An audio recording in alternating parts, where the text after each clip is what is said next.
Now, the World Bank is tonight demanding details of how $1.2 million was spent on a training program for some 40,000 teachers as part of the Ghana Accountability for Learning Outcomes Project, GALLOP.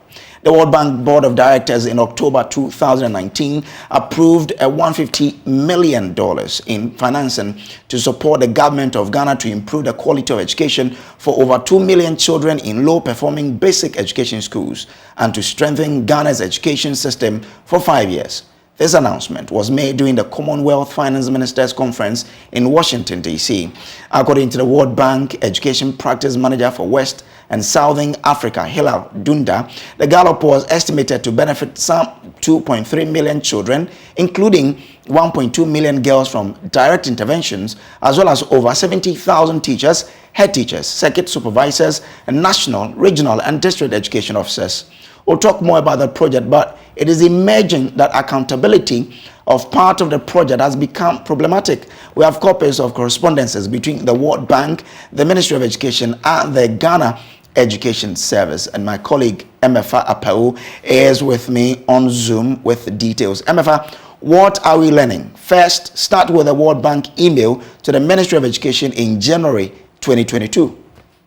So, could you raise this whole correspondence from the World Bank? It starts all the way from November 2021, when the Education Minister, Dr. Yawase Aduchum, wrote to the World Bank requesting the release of $1.2 million, claiming it has successfully trained over 40,000 teachers under GALLOP. According to the communication, the teachers were offered training in 3 modules, which included recorded online training, physical training, and online virtual live training. So the letter signed by the Chief Director at the Education Ministry, Benjamin KJC, and submitted to the World Bank also concluded that it has exceeded the target of 40,000 teachers to be trained. Well, the World Bank Country Director then sent an email asking or setting out conditions for the release of the 1.2 million. If you indulge me, I'll read portions of that World Bank email signed by Pierre Laporte, is the country director for Ghana, Sierra Leone, and Liberia. And it reads, the World Bank confirms that based on its review of the PBME report submitted in connection with the PBC and other relevant information available to date, the PBC 7.2b has been met. In this regard, the World Bank recommends that the total value of $1.2 million in connection with the PBC be disbursed, for which reason they were able to release that 1.2 million. Then in January, for what you've been talking about, the World Bank, upon receipt of the documents, asked the Education Ministry, in another email correspondence, asked for clarity of the training of the teachers, including asking the MOE. So this is after the release of the 1.2 million. Then they wrote again, asking for further details. And this is an email sent by Tara O'Connell, and she is the Chief of Education for UNICEF Ghana Country Office. And this is the email that she also sent. So she's also asking that the Ministry of Education shares the slides for this particular training course, as well as examples of the self-assessment teachers were asked to undertake, so they can have an understanding of the actual content. They asked for 4 things, and the third is that the MOE should give any qualitative feedback from teachers who did the training that can give them a better understanding of whether they feel their distance learning skills have improved. And then finally, asking for clarification whether the portal is linked to student performance to demonstrate impact results of the Teacher Digital Literacy Portal. So this is the second email, this time from the UNICEF. You know, this program is being undertaken in collaboration with IDA, World Bank, and the UNICEF on this particular training. So this is the 2 correspondences that we've seen from UNICEF, World Bank to the Ministry of Education. However, they then wrote again to the GES since there was no response. What did they say in that letter? Okay, so I have the response from GES. They wrote to the GES because since they wrote to the Ministry of Education for clarity, it did not come because they had written from January. We are in May now. So this letter that I've seen from the Ghana Education Service is dated 30th March 2022. But they, instead of responding to the World Bank, rather wrote to the Ministry of Education asking for clarity. Now, listen, Grace, it's titled Ghana Accountability for Learning Outcome Project, Gallup Verification. I'll read verbatim. It says the Ghana Education Service is in receipt of the attached documentation and correspondence between the Ministry of Education and the World Bank regarding the Ghana Accountability for Learning Outcomes Project. The task team leaders at the World Bank are seeking for the GES to confirm the training of 40,057 teachers on digital literacy as achievement of PBC 7.2B under the additional financing of the Gallup. Now, here's the catch. It says the GES is unaware that any such training has taken place. The GES is also unaware of the attached reports and correspondence between the MOE and the bank and is unable to make an informed response to the bank's request. I therefore write to you, Honorable Minister, to kindly seek your advice and direction to enable the GES to respond appropriately to the enquiries from the World Bank, and it attaches relevant documents. And this is signed by Professor Kwesi Opoku-Amankwa, Director General of the Ghana Education Service. So that was the response from the GES. GES to the Ministry of Education. We are in May now. This letter was in March. It's very unclear right now whether the Ministry of Education has written to the GES for this further clarification such that they can also in turn respond to the World Bank. But we are learning tonight from the Ghana National Association of Teachers that this particular training that we are talking about, it did happen. But listen, it was undertaken by the National Teaching Council instead of the Ghana Education Service. And they are not aware about the cost in terms of the 1.2 million because it was done virtually. We are not saying that any wrongdoing has happened, but it's the World Bank that is asking for clarity. And it appears that as at 30th of March, 2022, that clarification has not been given to the World Bank, for which reason we're asking questions. We've contacted the Ministry of Education. We are yet to get any formal response from them on what actually the 1.2 million went into. MFA, thank you very much. That was some details there about this particular project. But let's talk a bit more about the Ghana Accountability for Learning Outcome Project, Gallup. Kofi Asare is the Executive Director of the Africa Education Watch, and he joins us on phone. Chief, what's your own reading of what could be happening between the Ministry of Education and the GES? How is it that training of certain nature could happen on the blind side of the implementing agency, as we are hearing tonight? Good evening. If you recall, last year we raised issue with the new, if you like, the implementation role that the Ministry of Education has assumed in a lot of the work of the GES. And the ministry was not happy. But that is the reality. The education service is designed to provide education service delivery. And the ministry is the oversight agent. Supposed to provide, to coordinate the implementation of education policy.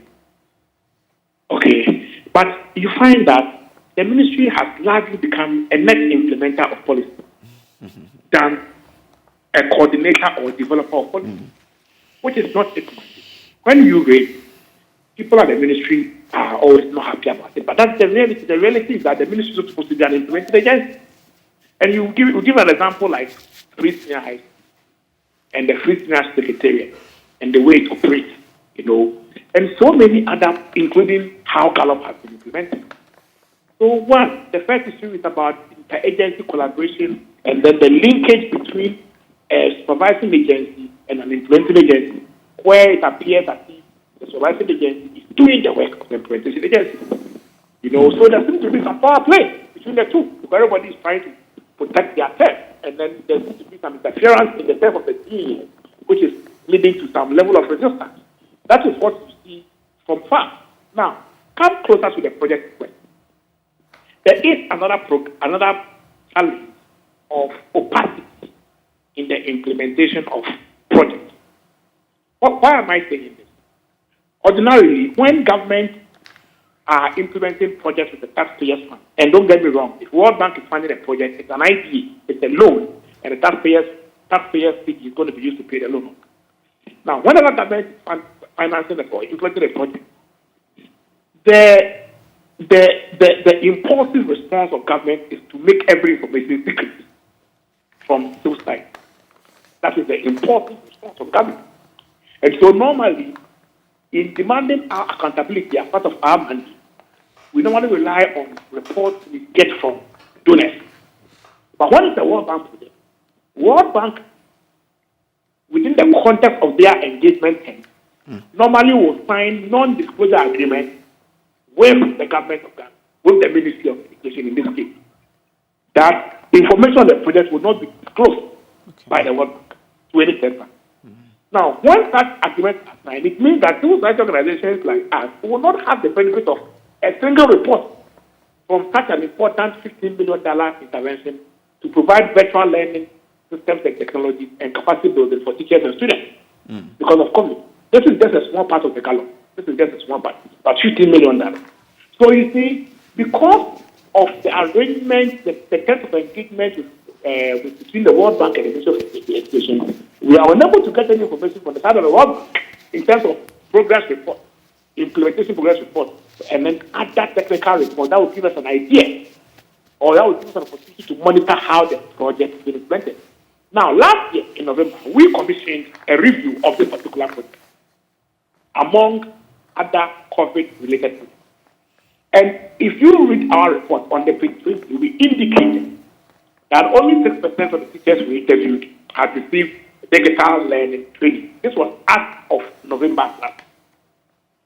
Then on page 25, we indicated that there is no information on the project implementation, and that the Ministry of Education has not put out, as usual, any report, technical report, financial report, procurement report, implementation completion report, because the project has ended. Nothing at all. So absolutely there is no information on it. So it makes it very, very difficult for you to review the project management and implementation proper, apart from interviewing the teachers. Okay. So that is the challenge that we face. And I am happy that issues like this are emerging, because it will ring a bell in the ears of the World Bank that perhaps they need to change. Not perhaps, they need to change the rules of engagement. The World Bank believes in accountability. That's what we've been made to know. If they believe in accountability, I think that the World Bank should desist from signing non-disclosure agreements with government. Bearing in mind that our government will not give information on projects to us. They won't. The impulsive response is to withdraw information or to make everything quick. So if the World Bank will also not divulge information or give us the information we need to go and monitor Ghana to act, then the media, CSO, citizens are also constricted. Our hands are tied at our back because we don't have information that we need to go and monitor such an important thing. I'm not saying that something bad has happened. What I'm saying is that in the absence of information on implementation progress, it is impossible for actors like media, CSOs to monitor such an important $50 million intervention. Okay. But the same or not, whether these trainings were done and whether they have benefited the public. Would you be proposing to the World Bank to probably stop signing such non-disclosure agreement with government? Yes, yes, indeed. When they were co-creating this particular Gallup project, we were part of the training. And I made the point that they have to depart from that colonial practice of signing non-disclosures and non-disclosing information on the project. Because whenever you do that, you also support opacity. You do not support transparency. And without transparency, there cannot be accountability. And then in that case, you are actually preventing citizens from demanding accountability in the use of our own funds. So we will approach it. I will continue to approach the World Bank that they should review their rules of engagement with government and the ideas and other support, and ensure that information relating to project implementation and even procurement is given to CSOs. In that way, if our Ministry of Education or other ministries will not give us any report on a project, which is not the norm, we can rely on some information from the World Bank or the donors to demand accountability, in the use of public funds. Okay, all right. Thank you very much, sir. Kofi Asare is the Executive Director of the Africa Education Watch. Now.